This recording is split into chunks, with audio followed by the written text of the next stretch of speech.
Welcome back to Deep Thoughts, ladies and gentlemen.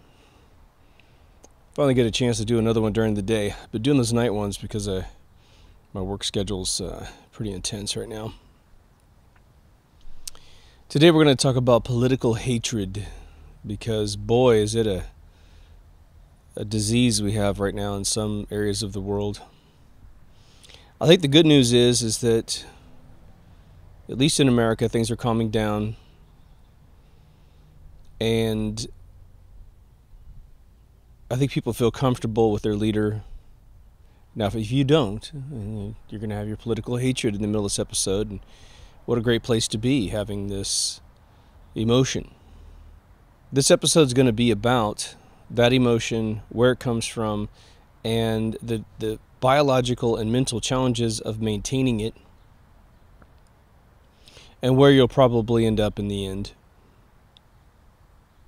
At the same time, if you think that your side is quote-unquote winning, we need to recognize what that really means, and I think we need to be gracious about our feelings in that region.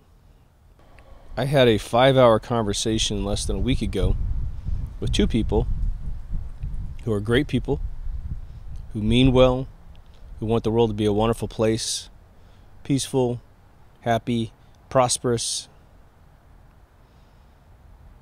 but they were deathly afraid that I had been, that I was ignorant, maybe even borderline stupid, and that somehow my choices in life are based on flippant, unresearched, propaganda-based opinions of how to follow the world. And what's funny is they've never seen this show. And they're actually aware that the show exists, but they don't really think things through on their end, which is why they're in the predicament that they're in. There's an old saying, the pot calling the kettle black, because the pot is black. The irony is that you're calling somebody what you are. Now let's just get one thing out of the way real quickly. For those that find themselves in hatred, or those that know people who are in absolute hatred mode, and this could be anywhere in the world, this is political hatred, but this goes for all forms of hatred, and it's very simple. The human mind cannot hang on to anger and hatred for prolonged periods of time, because its job is to refuse that one emotion from your psyche. It's where you get lower back pain, TMS, a lot of other health issues. Your body will attempt to distract you if you start to have horrific thoughts in your mind. Now, hatred can slip past TMS. TMS is often related to very acute, horrible situations, rape, some event, like maybe you witnessed a murder or something really horrendous. But hatred takes a lot out of you, doesn't it? Every day you wake up in some form of hatred, you are dying. Your genetics are dying. Your body doesn't understand the specifics of the emotion. It just simply understands that we feel angsty, and angsty is essentially the opposite of love. Hatred is the opposite of love. Now, usually in America, this is going to be mainly an American-based political episode because I don't have intimate knowledge of other countries, as I usually say. Typically, we vacillate between Democrat for 8 years, Republican for 8 years, and it just goes back and forth and back and forth. And you'll have your average citizen saying, well, see, that's healthy. We go back and forth. And if it does go to the other side, the other candidate, yeah, they're not loved necessarily by the opposite party, but they're seldom hated by the other party. And the press, which tells you one way or the other, typically doesn't focus on how horrible the other candidate is if they are supposedly biased in one direction. Now, in the United States of America, we have like 6 sources of news, major networks, and like we have ABC, NBC, CBS, then we have CNN, MSNBC, all lefty organizations. And then we have Fox, which is the one alternative for the right. And they sort of walk the razor blade right down the center. They don't really take any truly pro-left or pro-right things. They sort of walk right down the middle, which means we don't really have a group that is for the right. We really don't. But in the past, again, when someone gets into the presidency, the right, doesn't destroy the left doesn't destroy the right in the press. Oh, there'll be hit pieces here and there, but it's not a constant barrage where everything is spun against someone. But that's what happened in this last term. So the thing that's unique about the election in 2016 is that you have the left who expected to win. They were set up to win. They got picked up by Andre the Giant, who then body slammed them on his knee and broke their back. It was abrupt. It was unplanned by them. And hell, I can tell you, being in this country and rooting for the other person, I didn't think he had a chance because I thought the thing was so rigged that he just couldn't make it. And then a miracle happened. The first president in nearly 60 years that hasn't been a part of some secret society became president. And back in the day, it was sort of incidental whether or not you were in a secret society. Everyone was a Mason, a big deal. I can assure you right now that if I personally became famous for some, moral invention, right? I created the zero-point energy system, I figured out anti-gravity or whatever, I would be told that I was a 33-degree Mason. I would be invited into that organization. I would be showing up at some party. Perhaps they wouldn't even tell me why they're inviting me. If I walk into the Masonic Lodge, go up into some secret room, they just keep telling me, well, the party's in here, the party's in here. Keep coming, keep coming. This is the special back room that we use only every once in a while because you're so special, we're using it. And then before I know it, some guy walks up to me and puts an apron around the front. Some dude's behind him, ties it up, they snapped a shot, and then forever I'm a 33-degree Mason. But that was all ceremonial for that organization. It's not to say they aren't powerful, because they are when they want to be. But right now, secret societies, up until Donald Trump, it is the mechanism by which you are selected to be in the group. Now again, I think the misnomer about a lot of this is that all these folks are completely in agreement and they all get together and it's a high five there and pass the hot dog there. I think it's completely blown apart. I think that these deep state organizations are absolutely all on edge. I think they're scared to call each other. Well, we can't call them first, because if we call them first, that makes us seem weak and da-da-da-da-da, and I think, let's just send a messenger around. Yeah, why don't you send someone over to the country club and have a really tiny conversation?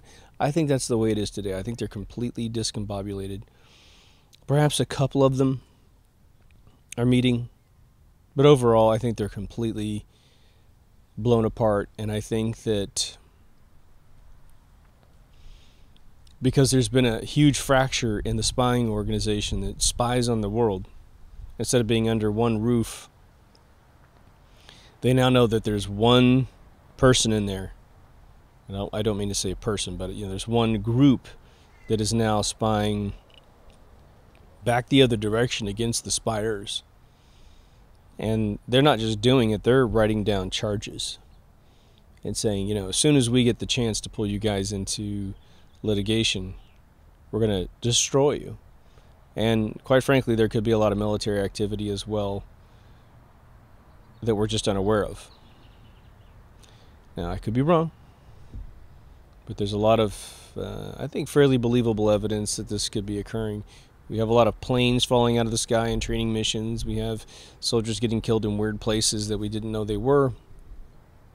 But this 5-hour conversation was extremely valuable in that we covered a lot of subjects. We covered things from the moon missions to how the Earth is put together, how it expands, and then all the way into the political agendas that are going on, who QAnon is. You know, the QAnon thing for me is just really peculiar because, you know, I'll give you an example. And for those of you who don't know what QAnon is, we can't cover it in this episode as an initiative thing that you must learn. There's an episode back there, about 20 episodes, that you can look up. Who is QAnon? I did suspend the Q moment episode because I think that is perhaps based on a lie. And it was a piece of information that was leaked, and people molded it on the outside of Q, and I made an episode about if this particular piece of truth is true, and I'm going to wait for that to become true before I re-release that episode. But the Q guy will post things that seem to be absolutely ironclad, meaning things that he couldn't get unless he was a part of Trump's organization. I do think Q Plus sounds exactly like Trump talking, and he only talks in little abbreviated sort of positive sentences. But then there's a lot of sort of gypsy cold reading going on. Now, it could be that this guy is completely innocent of a lot of the assertions that are made on him. And one thing that pops up a lot are dates. He uses a ton of numbers in very cryptic ways, and we try to make sense of it. And in some cases, we do believe that there are incredibly specific dates for things, and then he will let that go. And of course, the Anons are going crazy. The people that respond to him are going crazy. All these critiquing YouTube channels that are trying to get it right, okay? They get it misconstrued because it just takes one idea, the little seed from an Anon saying, oh, I bet that means June 11th, and then everyone goes nuts about what's going to happen on June 11th, and of course the date rolls around, and things happen, but nothing that's kind of boomish. And then QAnon will come out and say, well, when the hell did I say June 11th? I didn't say anything about June 11th. It's like, okay, dude, if you see the whole world going down the wrong path and you really want to correct this planet, you cannot, in my opinion, just let it go. You've got to come in and say, guys, relax on the 11th, okay? It's not what you think. Do your research, look back. You know more than you know. No, right? I don't think that the political hatred can physically continue to exist in anyone's body. You know, there's the old saying, if you can't beat them, join them. And a lot of times when you hear that as a kid and you're a patriotic child, you think, yeah, man, I'm never going to be a pussy and, join the bad guys. I don't have a price. And that's good. But your brain can't sit around waking up every day in hatred. We are now getting a tremendous amount of converts from the liberal left, which it's and I want to say it's okay to be liberal. It's okay to be a Democrat. I just think that if you want to be a part of that party, you can no longer carry with you the icons of Nancy Pelosi, Chuck Schumer, Bernie Sanders.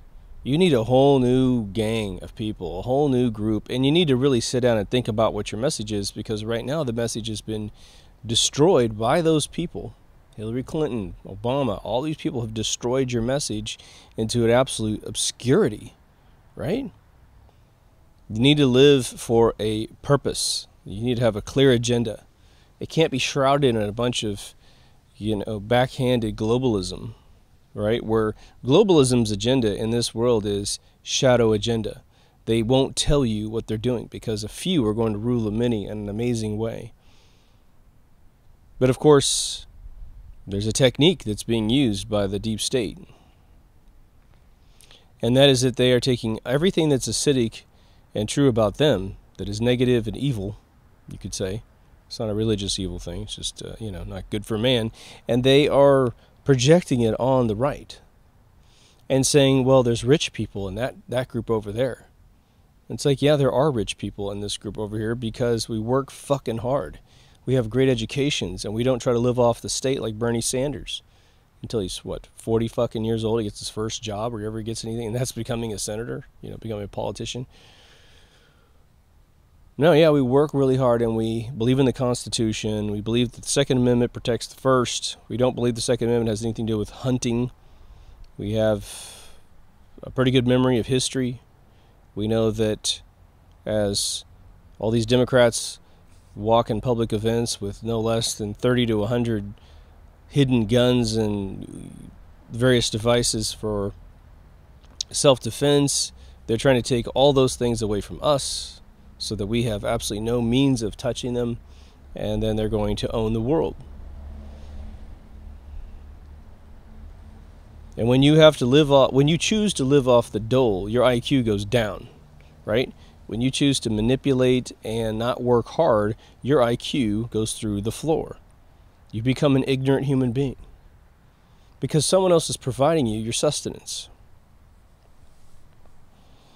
If I put you on a desert island and I kept bringing you all the food and everything that you needed, everything you wanted, not even just need but want, you would be an ignorant fat body on that island, wouldn't you?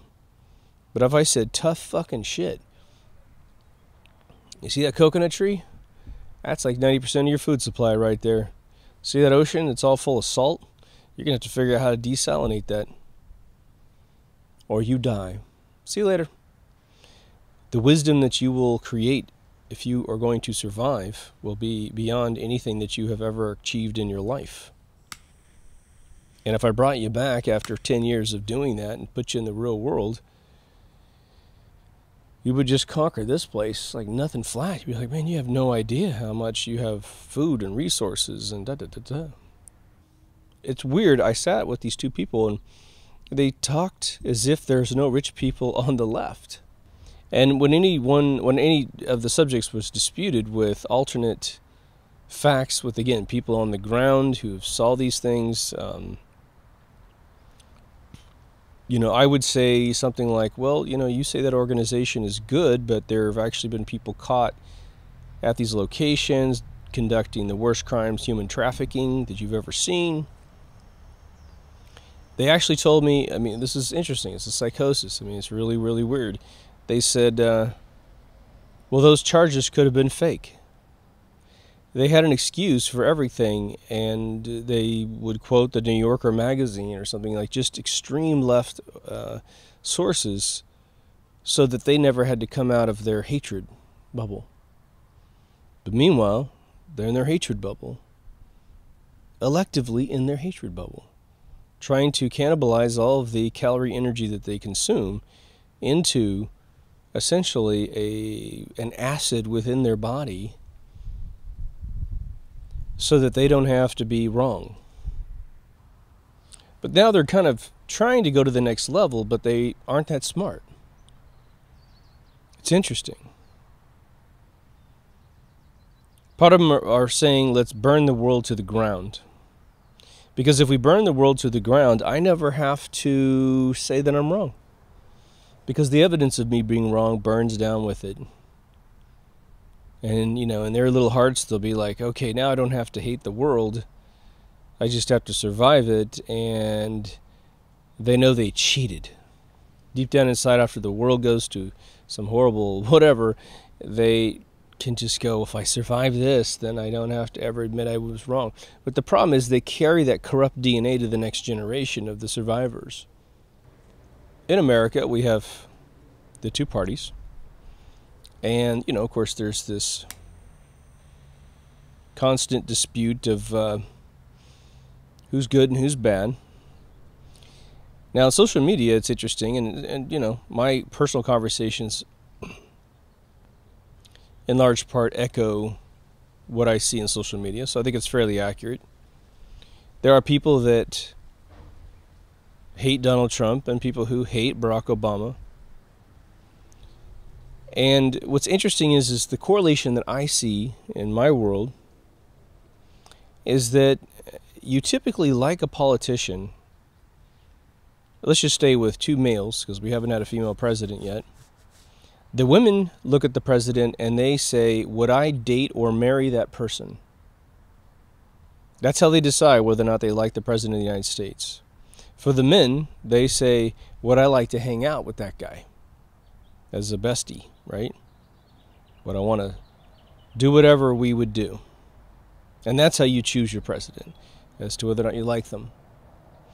What I'm finding categorically is that the alpha males and omega females who are confident in themselves and intelligent and accomplished, really accomplished, right? They went out on their own. They didn't just, again, suck the dole, take a retirement package, work for the government, whatever.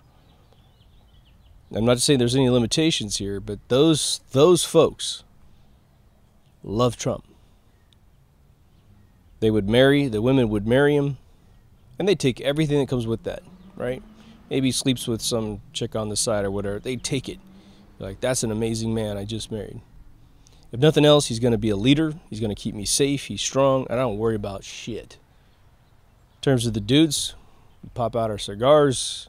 We hang with a wise man that was able to parlay $1 million into $10 billion. And for those of you assholes who keep saying he got $200 million, despite all of his family members completely saying that wasn't true, again, there's a ton of people in Newport Beach about 5 miles from where I'm sitting that have $1 billion in the bank, and they will never, ever, ever see $10 billion because they don't have the wisdom to get it.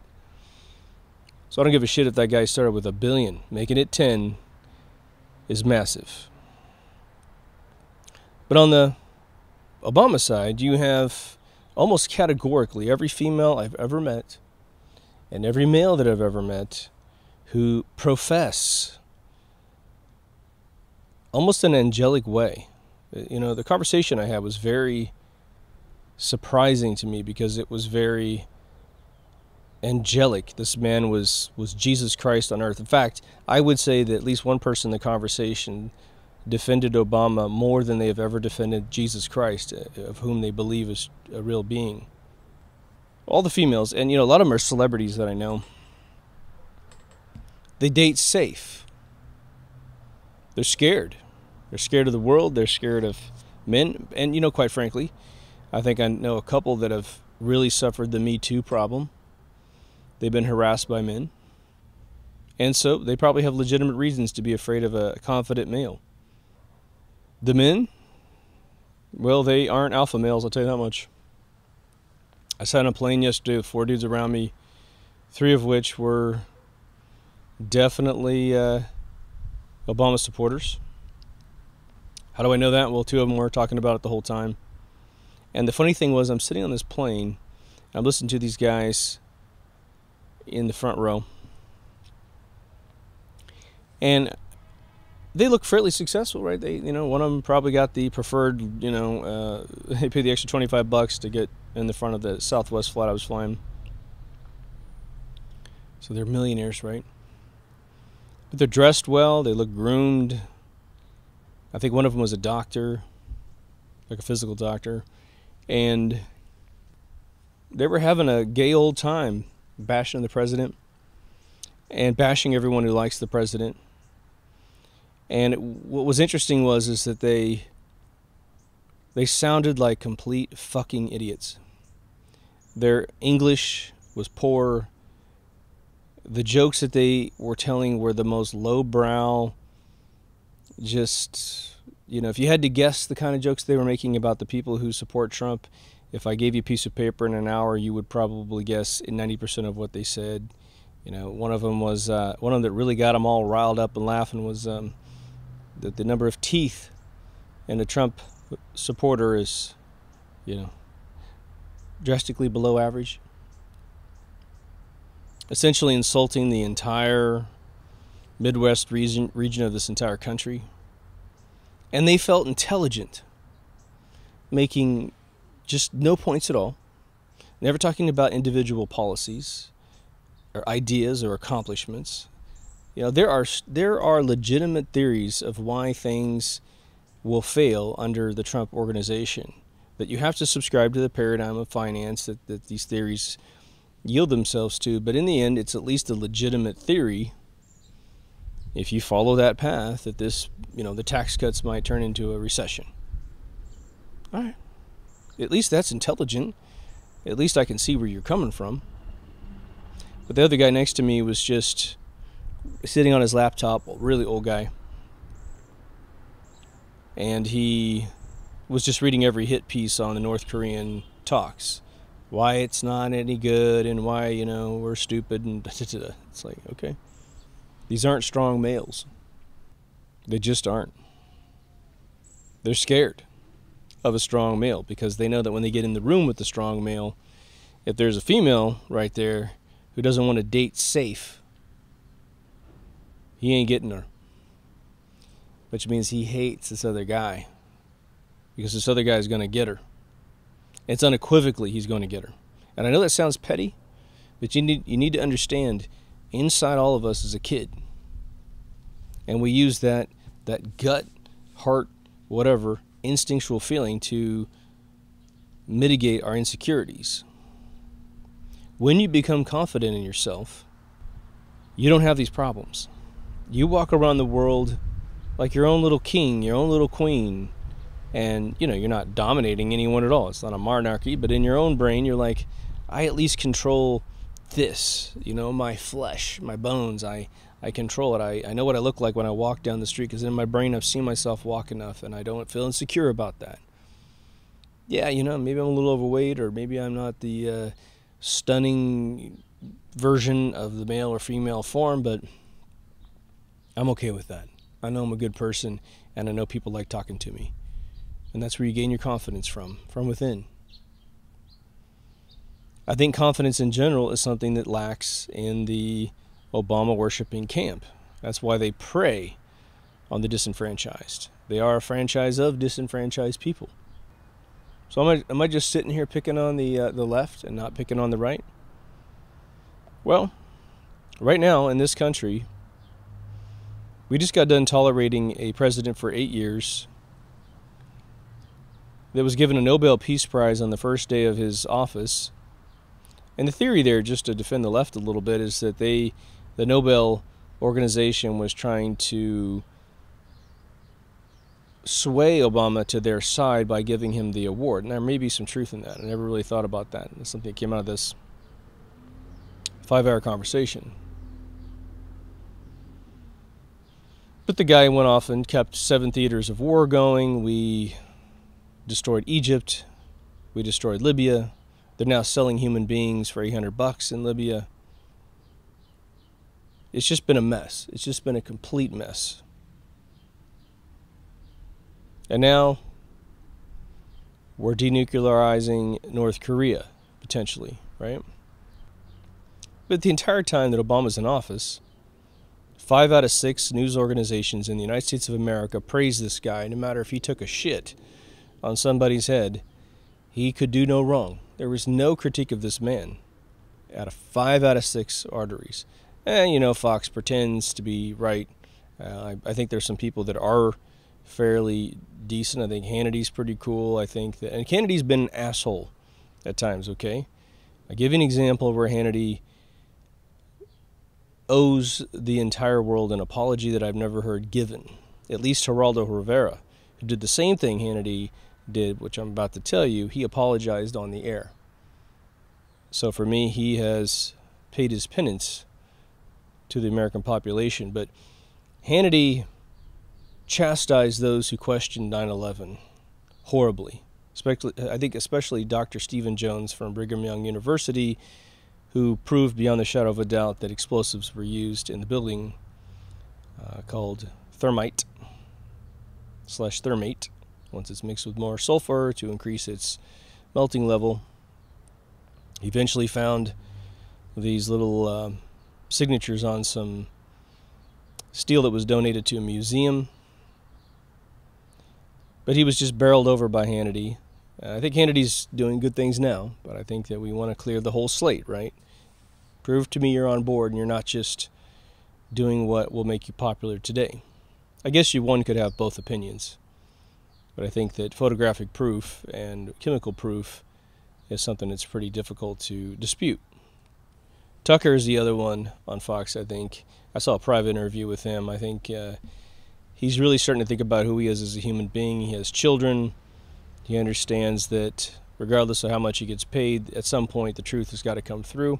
Let's hope he sticks to that. I think he's a very clever, fast-witted person. It's Tucker Carlson, right? And there are individuals on the left and those other 5 organizations that from time to time will surprise us and say something very lucid. So that's good. But this episode's about political hatred, right? So where does it come from? Well, imagine this. Imagine you don't have anything to do with the health of the oceans. You don't know anything about how many fish are in the ocean. You don't know anything about whaling or dolphin killing or nuclear waste coming out of Fukushima and putting all the isotopes on the bottom of the ocean, which is then eaten by crustaceans, which are then eaten by medium-sized fish, which are then eaten by bluefin tuna, which then migrates over here, gets caught, and gets put in all your sushi.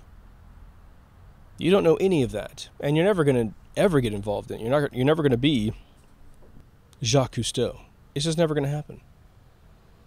Okay. But you have a soft spot where inside your heart, you want the oceans to be very, very safe and beautiful and natural. Maybe you like scuba diving or deep sea diving, but again, you don't know anything empirical about the ocean's health and ecosystem. So what is your choice for forming an opinion about that? You're going to have to rely on individuals that devote their lives to this preservation of the ocean's health. Well, who owns the ocean? Well, a bunch of different countries that have coastal regions own the ocean, and then there's neutral ocean where anyone can do anything that they want. There's some international bodies trying to protect that whole problem. And, even though, 2/3 of the countries in the world agree to not kill whales, well, Japan just says fuck you and kills whales. All right. So you're going to have to get all of your opinions from someone else. And I mean all of your opinions. You might do some fact-checking online and look up some treaties and look up some photographs. But even the treaties are actually more black and white in terms of what people agreed to do. But if you look at photographs, well, who is taking the photographs and putting them online? And then when you look at a photograph, what do you have to do? I mean, seriously, in the real world, what do you have to do with the photograph? You have to interpret the photograph. Well, if someone writes a caption below that photo, then you have to discern whether or not that caption is actually true about that photograph, right? There are events in history which are being retold, reinvestigated, and all the captions and all the things we've ever heard about certain photographs and certain movies of certain events are being completely redone from scratch with empirical evidence as opposed to fictitious revisions of history, right? So you know that if you were to try to get involved with the ocean by listening to other people but never actually getting in the ocean yourself, and believe me, it's a big place, right? You're going to have to rely on other people. All right, we got that established. Well, that's a moment of absolute vulnerability for you. You're deriving all of your information from someone else. You don't have enough hours in the day. Perhaps you need science, I don't know, to figure out if some of this is true. And I will tell you, in this world, categorically, every single place, there's a black hole of knowledge. There is a group trying to exacerbate the fear in that hole, such that they can extort out of you money and eventually pass legislation to control you. We're going to go over a few of these, okay? Climatology is a mystery to people. Climatology gets into so many different divisions of how one determines what happened in the past versus what's happening now that they can lie.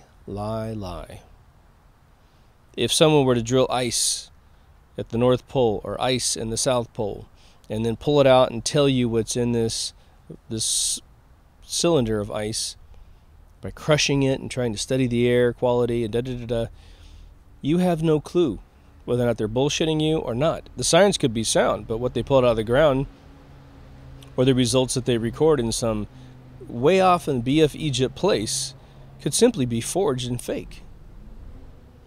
Temperatures of the ocean floors, which gets everybody all riled up. Well, who would pay for such a thing, right? As I've said in previous episodes, who would pay for that? The buoys that sit out there in the middle and pay for all that equipment to be turned on and kept electrified, and then to bring in the results and read it. People with agendas pay for that kind of shit. And the second that happens, all you gotta do is drop that thing in the middle of the ocean, say it's there, say you're getting serial data import from that object, and you just report whatever you want to keep the fear and the agendas moving forward, the manipulation on society. We've talked about on the show several times. There's two events that NASA hangs on to when they need to get money. They tell you the story about a big meteorite coming in, and somehow they're going to be the ones to chase it off, just like the movie Armageddon. We don't have any of that in recorded history. It sure looks like meteorite impacts or volcanic explosions instead of meteorites. What's the second one? The second one's actually kind of important to mention, because there's been this insinuation from QAnon that there's a planned sky event. He's been saying this for about 6 months. A worldwide false flag weather event. Now, the only one that I can possibly think about that's a weather event, it's not going to be a hurricane, it's not going to be a tidal wave, it's not going to be tornadoes, rainstorms, probably not a volcano, because that's a ground event that creates a sky event. What is the big sky event that could occur? Well, I can only think of two. Somehow they put a bunch of crap in space and throw it down to Earth, and just, satellites are falling out of the sky, but they're moving so fast they call them meteorites or whatever. That big meteorite that went over, or whatever the hell it was, that went over Russia a few years back and exploded and blew out all the windows. Russia came out and said that was a CIA weapon. Who knows? I don't know. But what's the big event that we keep getting threatened with? A coronal mass ejection, a CME, or what some people call a solar flare. Now again, I've explained it on the show several times, but let's go ahead and go with the panic attack. The idea is that this big solar flare comes, and again, right now, as I'm sitting in this backyard, no one knows. There is no science to predict coronal mass ejections. Only sunspots have been correlated with CMEs. But now let's talk about the math of this real quickly. I won't even use math, okay? So you guys just sit tight. If the sun was the size of a basketball, which is about a 10-inch diameter, and you put it on the ground, you would have to walk, I believe, about 36 feet away. Earth would be the size of 1/3 of a period on a piece of paper. So you would struggle to create a tick on a piece of paper that isn't bigger than the Earth. I had this assignment in astronomy class when I was in high school. But I had to walk about 36 feet out and then put it in the ground in a little pin. So you have this 10-inch ball that is constantly ejecting its heat.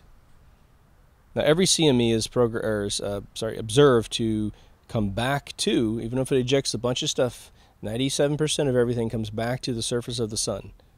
And this is on the biggest ones out there. For the teeny ones, it's 100% almost all the time comes back to the sun. So of the 3% that can escape in a gigantic CME, okay, it's got to be thrown directly at the Earth, and it's got to take into account the orbital pattern of the Earth around the sun. And then it's got to keep this condensed heat together for 93 million miles, right? All the way to Earth. And it's never going to happen. Study chemistry, study diffusion. It's the same thing in space. It's going to diffuse before it hits Earth. So the little tiny minuscule amount that can hit Earth is always easily deflected by what? Oh, the Van Allen belts. The electrical force field that we have around the Earth, because the Earth's core is a plasma energy core. Remember, nickel iron loses all of its magnetism at a certain melting point that is way, way, way below what they say the center of the Earth actually is in terms of heat. So it's all electricity in the center. So, global warming is bullshit. Meteorites hitting Earth, well, that's probably the closest crazy story that could possibly happen. But again, we've never seen it in recorded history. We have the 1908 Russian thing that happened, but who knows what the hell that was. It definitely destroyed some forests, but hardly a problem that we couldn't deal with. And then CMEs.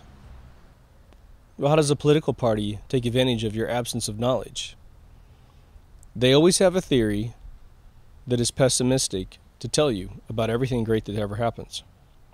I will tell you that the easiest way to get yourself out of left delusion is to simply acknowledge the fact that the last 8 years and the last 8 years before that by a Republican, it sucked. Clinton got to reign over this serendipitous thing that happened called the internet, so he got credit for the internet and the big economic boom of the internet. He had nothing to do with it. Okay, he just happened to be president at that time. Lucky him. Okay. By the way, I bumped into a guy a week ago, and again, take this with a grain of salt. Had a pretty good 30-minute conversation with the guy. He seemed fairly legit. He told me he was friends with George Bush Jr. on a personal level. I guess he went to school with him or something, and he said the secret is that George Bush Jr. loves Trump, and he's very happy that he's in office. I thought that was interesting. But the United States of America, for instance, was going down the fucking tubes. We were giving away all the rights to everything. We were losing all of our fucking money. We're sending pallets of cash to tyrannical terrorist organizations or countries that support such things. We were going more on welfare than ever. Our jobs were disappearing overseas. The unemployment rates were up at astronomical levels. The stock market was okay, but it was on the verge of potential collapse. And I will tell you that just prior to the election, hanging out in the circles that I was hanging out with at the time, I'm sitting with some of the world's most wealthy people in the United States, and they were really terrified of what the stock market was going to do if it continued on the current track that it's on. And now that it's up 40% or whatever, with $7 trillion in value injected into the value of the stock market plus our economy, they're no longer having the concerns that they've had. But now, what are the other tools that they use to keep you hating everything? They do the game of the haves and the have-nots. Those rich people. This is a classic one that I got several times in my 5-hour conversation. Well, the Republicans are all rich people, and we fucking hate rich people. And so I stopped the guy and I said, look, so a person who works really, really hard to create an empire, to create a company, they're still alive, they're still, the founder and CEO of the company, which a lot of companies have no founders and CEOs anymore, right? I said, do you really think that you deserve their money when you're not working as hard as they are? You're not taking any risks? And he goes, no, I don't think that. I said, okay, so what's your alternative? And the guy just went like, oh shit, I'm caught in this fucking paradigm of hatred. I'm using this kind of lowbrow, shitty mechanism to win an argument. And he just basically gave me this kind of flubby, symbolic answer of, well, I just think that there's a different way to redistribute the wealth. Okay, no plan, hasn't thought it through. And he came to me with basically theft as a mechanism to solve his problem. Always work for someone else's entire life. Always played it safe. And there's nothing wrong with that. But don't go in trying to tell people how the world works, because you have no fucking clue, dude. You have no fucking clue. If you have not been an entrepreneur in your life and built a company up from scratch and earned at least $1 million as of 2018, okay, you have no clue. You know, if you haven't filed a business license and had to get health insurance for your employees and deal with everything, finding new clients, fulfilling contracts, you know, writing your own contracts, you don't screw yourself, all these things, you have no fucking clue. So you're trying to participate in a conversation that is well beyond your expertise to understand. Now, to have, I should say this much. Every group has an age range. What is surprising to me is that you have extremely wealthy, I guess baby boomers in some realm, probably mostly baby boomers, super duper angry, right? Super duper angry. Was it Robert De Niro? Unbelievable guy, right? Goes out and he's like in his third iteration of dropping F-bombs and threatening the President of the United States physically, which I think is, the brother needs a little visit. There's free speech, and then there's assault. If I said on this show I'm going to hurt anyone out there in the real world, I've made a threat. It's me passively assaulting another person. If that person happens to watch the video and knows that I'm talking directly to them, then it's no different than me leaving a voicemail on their phone or sending them an email threatening them. But somehow celebrities have this pass. They can fucking do anything. And oh, by the way, if you call yourself a comedian, holy shit, you can do anything you can possibly imagine. And it's legal, it's free. Consequently, I think it's very interesting that, and I have been a fan of De Niro. I think I said in season one of the movies that he did that really blew me away was called Awakening, where he played it's a true story about a kid who was in a coma for something like 20 years. They gave him a chemical for a different illness, and I can't remember what that was, but it woke him up. And in real life, this character had a few months or maybe even a year of consciousness, and then the drug was being fought by the body, and he went back down for the rest of his life. His last name was the same as mine in real life. But De Niro played this character with Robin Williams as the doctor, and I think he did an unbelievable job. Oscar award-winning performance, if there ever was one on film. But look at, the majority of what Mr. De Niro has done. He has done movies about being a bambino. He has perpetuated this stereotype of Italians sort of being stupid and evil. The Italians I know aren't anything like that guy. I do have some Italian friends that didn't grow up in those circles, and they have fun as actors portraying the same thing because that's what Hollywood wants, okay? But they're also not walking around some hate bubble, right? They know they're playing a caricature, a cartoon of their own race, right? De Niro's also gravitated towards movies that involve rape. Cape Fear is nothing more than a pedophile rapist, right? Because he wants to rape the mother and eventually rape the daughter and terrorize the father. And that's what the movie's about. Oh, it's a thriller, all right. There's movies where he's in the film maybe 5 minutes and he's sort of, he's having sex with a girl in the kitchen real fast. She's not exactly fighting him, but again, he has been at the center of immorality in this country as a fictional character. And that guy has enough juice, I would think, to pick whatever the hell he wants to be a part of. What if someone offered Harrison Ford $20 million to rape a kid in a movie? Or even rape a woman, a grown woman? I don't think he would take the job, because he's going to look at his own heart and go, I'm Harrison Ford, motherfucker. I don't have to do this stupid shit. I'd rather just live off my Star Wars money, my Indiana Jones money. I don't have to do this crap. I don't have to compromise who I am to make some sicko in Hollywood happy. But De Niro's right there. He's always right there. Yeah, sure, whatever. And this guy's running up and talking about a guy who's a real man, who speaks his own words, right? He doesn't speak some words other people wrote for them.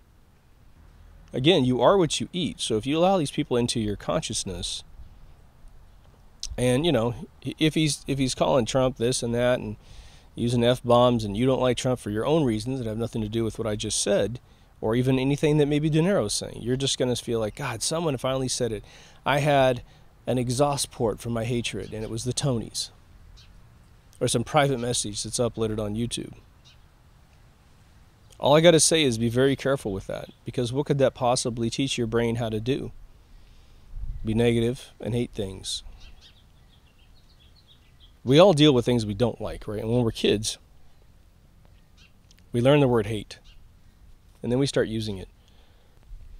And if we have decent parents, our parents say, well, hate's a really strong word. You shouldn't use that word. You should find different ways to say it. And a lot of us will say, oh, we dislike it, right? Kind of plays with your mind a little bit, because you're trying to gauge the amount of discontent you have with something, and hate is that ultimate word. It's the 10 on the scale of dislike. But would you really want to get good at that emotion? Because what could that do to your life? If you freely use a number 10 word for your dislike level, then it becomes simple. How many of you struggle with cursing? Well, you get around, you get yourself kind of cleansed. You hang out with a bunch of good people that don't cuss, don't swear, but then you hang out with someone who swears a lot, and my God, you start swearing like crazy, and it's like, then you go back to your good people and you start swearing in front of them, and then you go to bed at night, and you're like, oh my God, I said the F-bomb in front of so-and-so. I can't even believe I did that. I may have permanently injured their perspective of me, and I'm really not like that as a full-time person, but damn. Well, if you get really good at hatred, what are you going to be good at? Alienating everyone around you.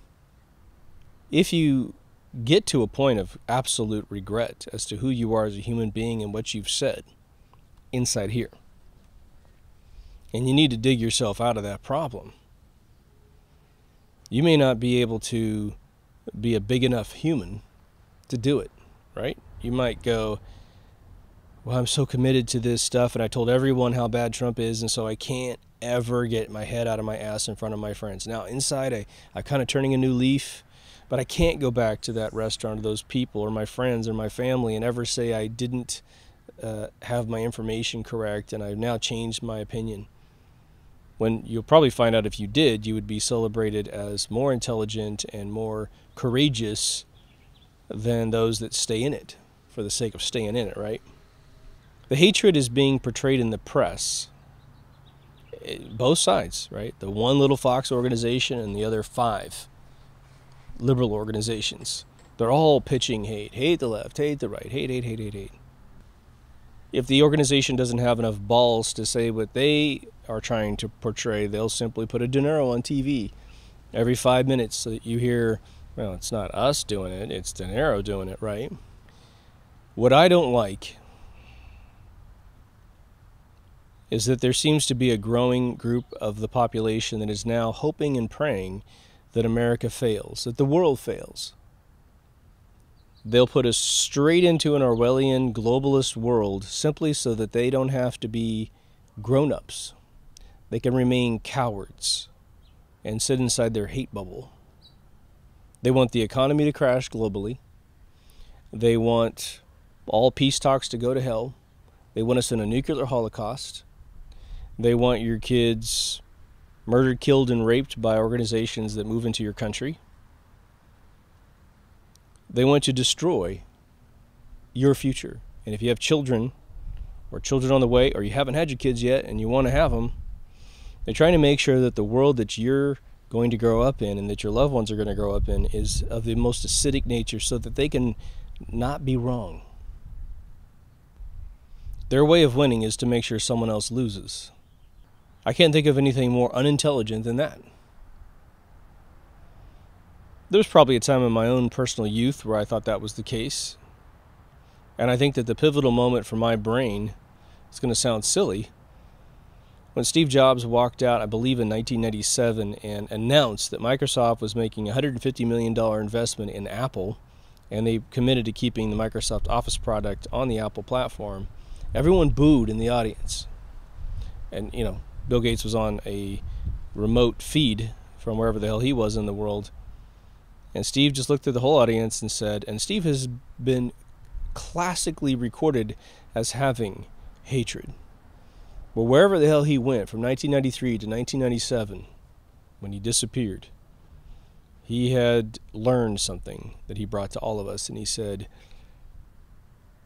we don't have to have someone else fail for us to succeed. And then what happened to Apple? They invented the iPod. They reduced their 42 computers down to 4. 2 consumer, 2 pro. They got their software together, their operating system together. Then they did the iPhone, right? Everyone hated that little ceramic cube, but that actually fed all the miniaturization for the iPhone and most of the components that you find today in your computers. It was pure success until his death. Sadly, that was the death of his company, but let's learn from that moment. It's 21 years ago. that we can learn from that moment. If you are a liberal and you made it this far, first of all, you're an amazing person. I doubt anyone ever made it this far. But if you're still in that camp, I want to reiterate what I said at the beginning of this episode, which is I will say this: you are being entirely suckered by the hatred out of the 5 press organizations that are on TV. I don't know how many countless magazines echo all this sentiment and contribute their own DNA into this hatred. But if you stay distracted in hatred, you will never develop a plan that can turn into a political platform. You will never engage society and their suffering to know what to do to get their opinion to sway towards your candidates in the House, the Senate, or in the presidency.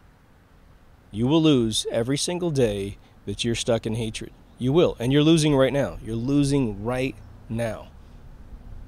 We have 2 ads that are playing on YouTube in California every time I watch YouTube.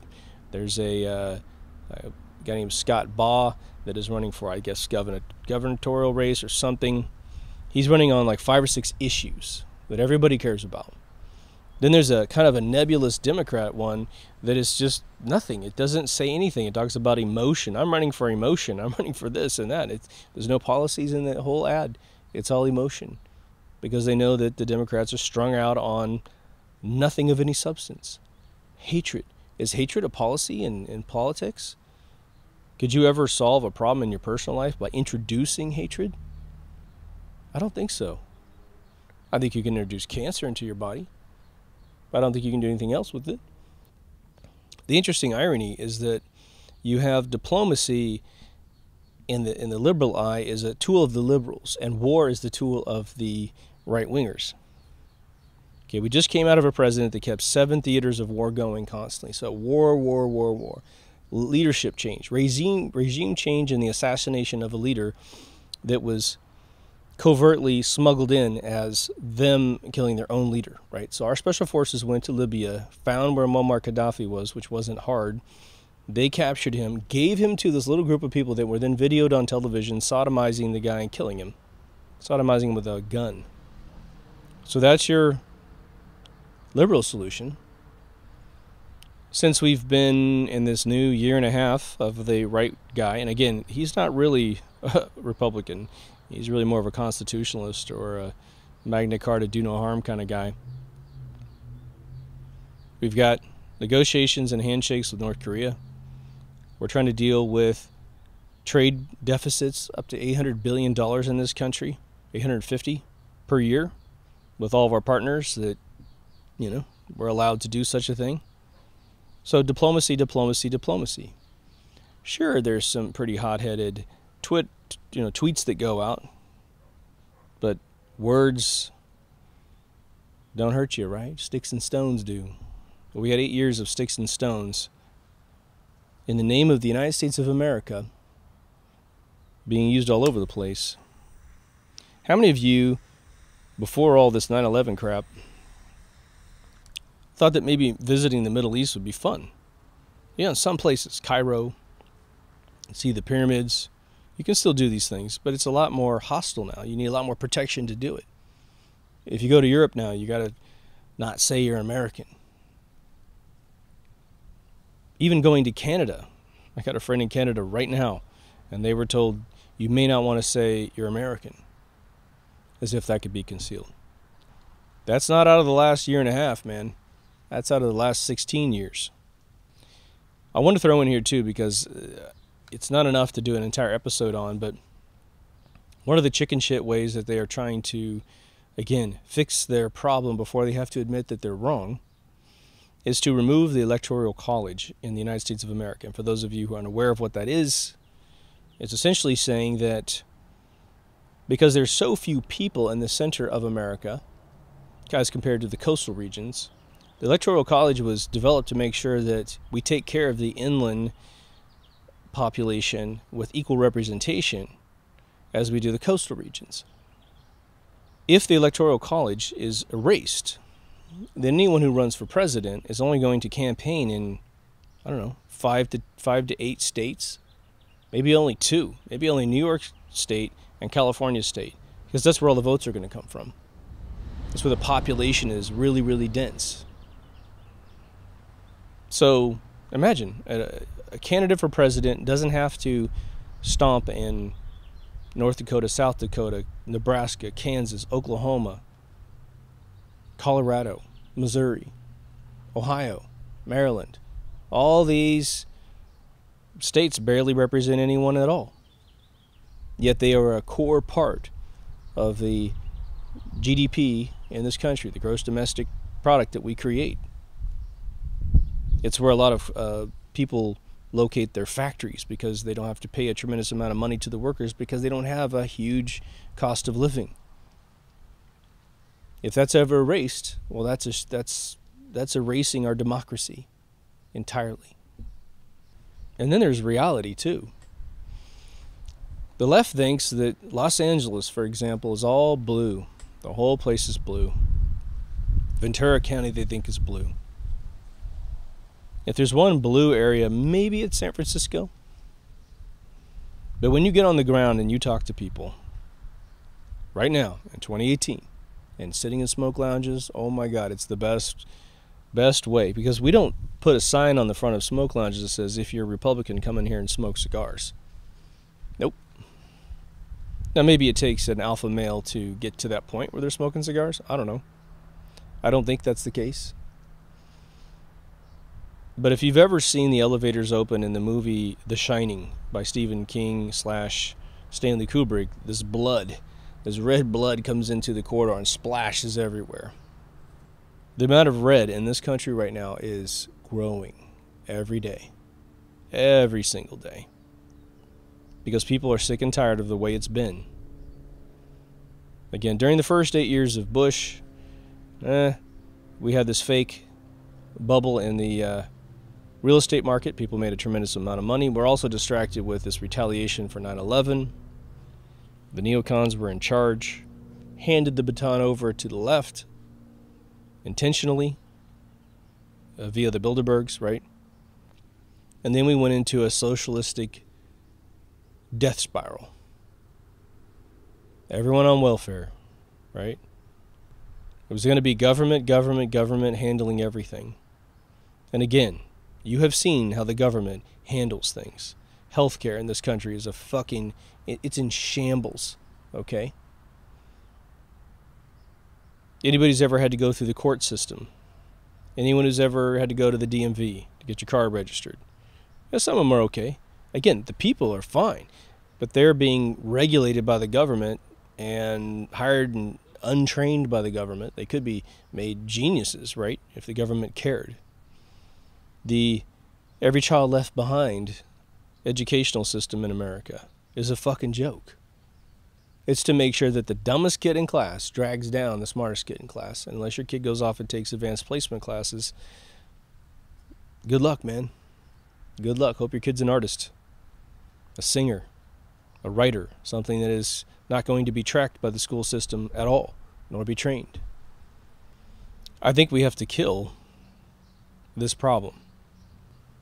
It's probably a bad choice of words, but we have to figure out a way to help those in a hatred mode come out of their hatred.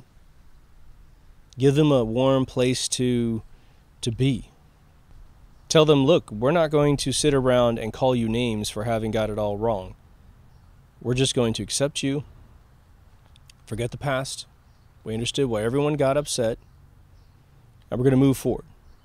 But now let's go back, before we close, to the ocean analogy.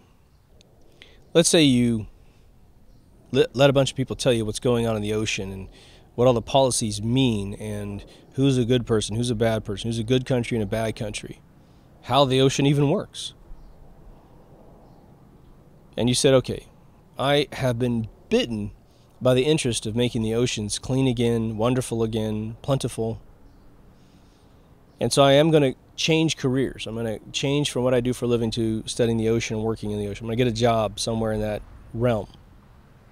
Maybe you're lucky enough to be wealthy enough just to simply say, I'm going to retire into this and we'll see what happens. The first thing you need to do in order to get your information resorted out is probably take everything you've ever learned in the first period of your life to get bit by this and move it into the maybe category. Maybe that's true.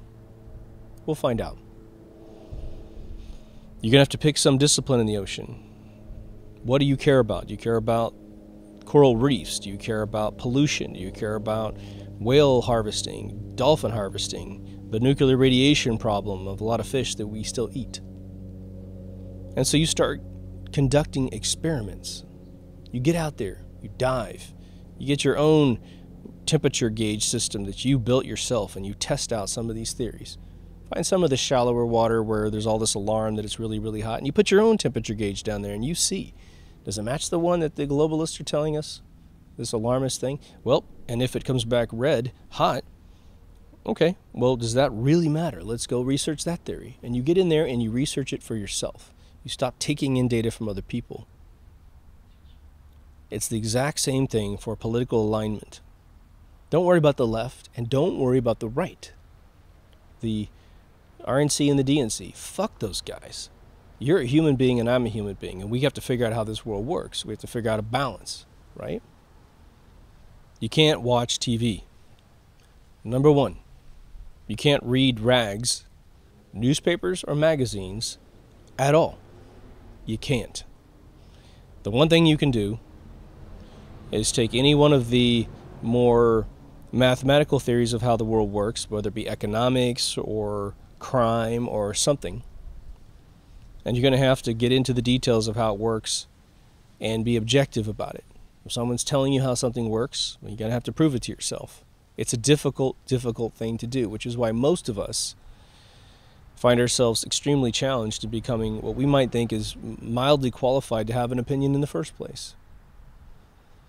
But there's some very interesting things that you can do without having a PhD in something. You can simply look at the result of a particular theory being enacted in this world. What do I mean? There's a theory of a black hole. And again, as I always lament on the show, you guys have heard this a million times if you're subscribers, the theory was debunked in the early 90s, late 80s, using physics, okay? Then it just disappeared for 20 years and showed up again. It was like, oh my God, they're at the center of everything, right? Center of the galaxy. They're all over the universe. We've never seen one, ever. Even though they show you pictures of things and they go, that's a black hole. It doesn't have anything to do with what was theorized to exist. Seeing a black disk in space, some place where the stars simply just disappear in an elliptical manner or even a circular manner if you happen to look dead on the thing. But if we ever did see it, see a star being sucked into some tiny little black dot, which has an absence of stars behind it, right? Then we would have some visual indicators that perhaps this thing really exists the way that we've theorized it to exist. I can tell you, since I've been alive, I wouldn't be able to hold up 5 fingers if I were to tell you every law that I think has been passed in my lifetime that benefits me. Before I was born, they managed to handle a lot of the segregation issues. So that was before I was born. Since I've been alive, they've introduced, I think, seatbelts. That's been one of the only laws that's been passed that's really helped me out personally. As far as the savings and loan scandal of Ronald Reagan or the subprime loan scandal, those things were deregulated in my lifetime and then re-regulated. It's a little game they play, okay? Just look at the world the way it has been and tell me that you think we're going in the right direction. Europeans, tell me. Tell me if when you go outside and look at your country, if you think that you're winning. I think it's very obvious you're not. Some areas you're screamingly winning. But in terms of the long-term existence of your country, of your population, you might say race, you are losing. You have a choice. As Q always says, you have a choice as to what you want to do. Maybe you think you've lived too long. Maybe you think your race is all evil because you bought all this propaganda about your shit, about your history. And so you feel guilty about your history. And so you think, well, we should go away. I think if you're a rational human being and you look at the world globally, but especially if you're just a United States citizen and you look at our country, We've been losing. There's a reason why there's record unemployment in this country that now I think goes back 40 some years in certain sectors. There's a reason why that's a record, because we have been climbing and climbing in unemployment, sending all of our jobs overseas. That's hopefully coming to a close, and hopefully we don't lose the progress that we make over the next, 3.5 years, 2.5 years. Hopefully we get another 4 years of that. We'll see. And if we do change leaders, that they don't lose the vision, because Americans won't put up with it. And again, the template over here is infecting a lot of Canadians. It's affecting a lot of Europeans. And they're like, yeah, we need a guy like Trump. He's flawed, sure. But Christ, at least he's getting shit done, and he's actually listening to the people. And the benefits to those people over there are going up, not down. So whether or not you understand politics at all, you can measure it going down. You can measure it going up. I would say that we are, beyond the shadow of a doubt, going in a positive direction. So I want to give you as a bonus to this episode something I found out from a brilliant attorney yesterday at a smoke shop. What a derivative is. Because I've explained it a couple times, but I think that I took too many words to explain it, so I want to throw it out there. For those of you who have ever heard that we have a derivatives bubble out there, no one knows how many derivatives have been created, therefore we don't know how at risk we are in the world. Let me explain this to you super duper fast. A derivative is nothing more than a piece of paper that agrees to insure an individual or an entity against a particular outcome. When the subprime loan scandal occurred, and it was a scandal, let me tell you, it was deregulated by Clinton just before he left office to open up the spigot for this whole thing, of course. AIG is a gigantic insurer in this world, the largest insurance company on the planet, as far as I am aware. They had written and created a derivative, which is an insurance policy for Goldman Sachs, for instance, against all of these subprime loans that were being issued, as well as all the prime real estate loans that were issued.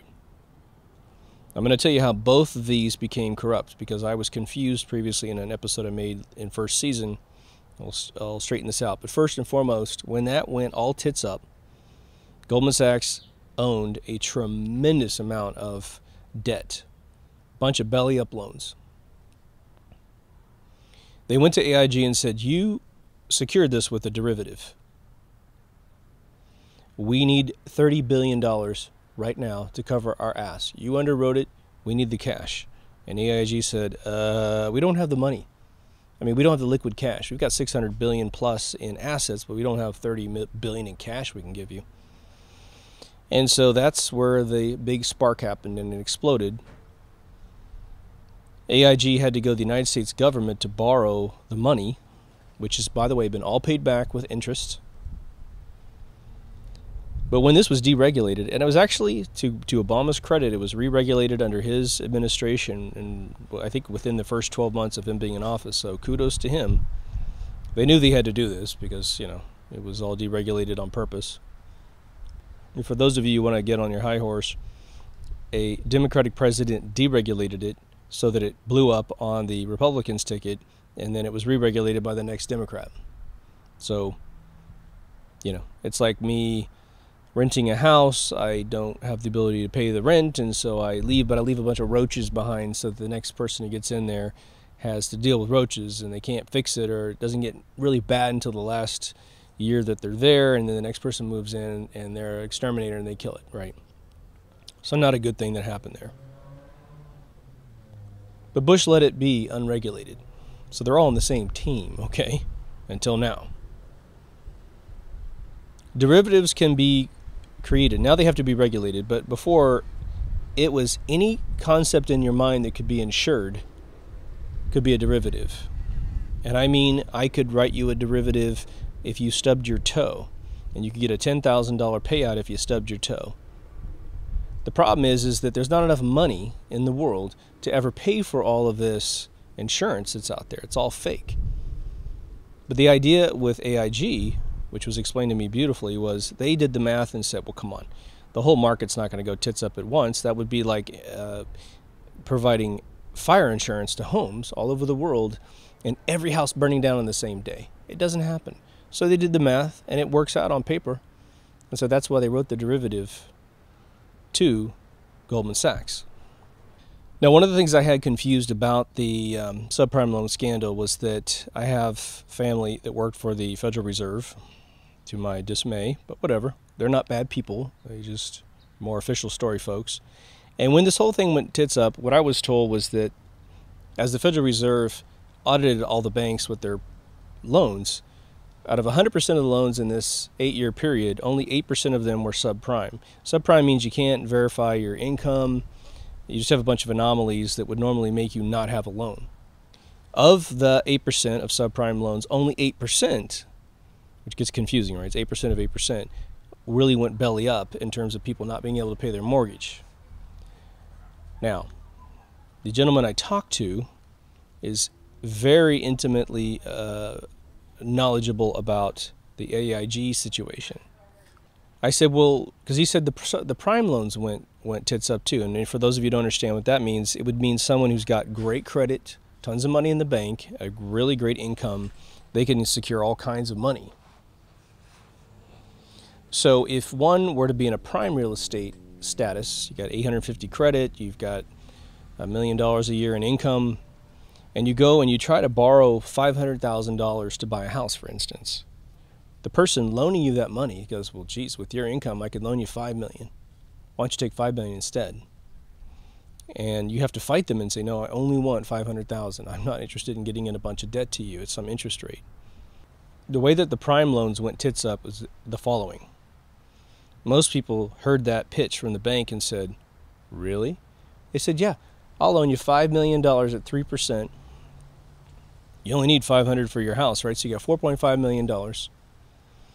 Now, you could run risk and go travel the world with $4.5 million and never have to work until you get done, or you could play the stock market, or you could invest in a bunch of startups, or whatever. And a ton of people took advantage of this situation, and they borrowed way more than they needed and fucked around with the money and lost it. And obviously, they went tits up on their loan. I mean, think about it. There are people out there that ceremoniously bankrupt as fast as possible, right? Every 10 years. They literally plan their life. I'm going to behave for 6 years, and then about the 7th year, I'm going to start spending a lot of money, 8, 9, 10, boom. They just walk away from the debt, leaving us all holding the purse. All of our interest rates go up because they're trying to pay off this guy's loan that he won't pay. That's what happened. So the reason why they say we have 800 trillion or a few quadrillion of derivatives out there is because they don't know. For those 8 years, it didn't get regulated and it wasn't tracked. So today, in order to have a secure derivative, or meaning any derivative, you have to report it to the financial institutions of whatever country you're in to make sure that you have the money to back up your derivative. So we don't know. For 8 years, it's out there. Who knows what the terms are on some of these derivatives? Hopefully they've all expired, or the majority of them expired. Hopefully a lot of them don't get created. Hopefully countries don't deregulate it so that there's some country out there that says, well, we're allowing derivatives to be created without oversight. All you have to do is start your business in that foreign country, and then you can do all kinds of crazy shit around the world. Well, I'm insured by BF Egypt Derivatives Incorporated. But I could be in America. I could be in Germany. I could be anywhere in the world. Derivatives bring down those that buy them, not those that make them. Those that make them simply walk away and go, that was funny. I made a shit ton of money off the premiums for that derivative. So I wanted you guys to have that information in some form. I figure we're on the subject of politics and policies. Might be a good place to drop it. I don't see this episode getting a lot of views. I don't like making these kind of videos at all. I mean, it was vastly between the dream one and this one, and it was like, I think this one's important. But I think you feel me. one way or the other. If you haven't been to deepthoughtsradio.com, please go. There's audio, video, a locked Facebook page, Patreon, and currently a teeny tiny store. And I think most of the items in the store have actually expired, so we'll get them back out there soon enough. Anyway, take care of yourself and someone else, and I'll see you in the next Deep Thoughts. Over now.